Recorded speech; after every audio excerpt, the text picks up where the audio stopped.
সুন্দর হইলে প্রেম হয় না, যার সঙ্গে প্রেম হয় তাকে সবচেয়ে সুন্দর লাগে। এই কথাটার মাঝে লুকিয়ে আছে ভালোবাসার আসল মানে। আমরা হয়তো প্রথম দেখায় কারো রূপে মুগ্ধ হই, কিন্তু সময়ের সাথে রূপের সৌন্দর্যের স্থিরস্থায়ী নয়, অনুভূতিটাই আসল।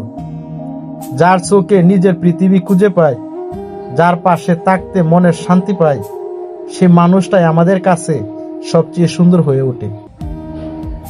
প্রেম হয়ে ওঠে আত্মার সম্পর্ক, হৃদয়ের কৃপণ পতনে একে অপরের পাশে থাকা ছোটখাটো মুহূর্তগুলো একসাথে উপভোগ করাই মাঝেই গড়ে ওঠে এক সুন্দরতম বন্ধন।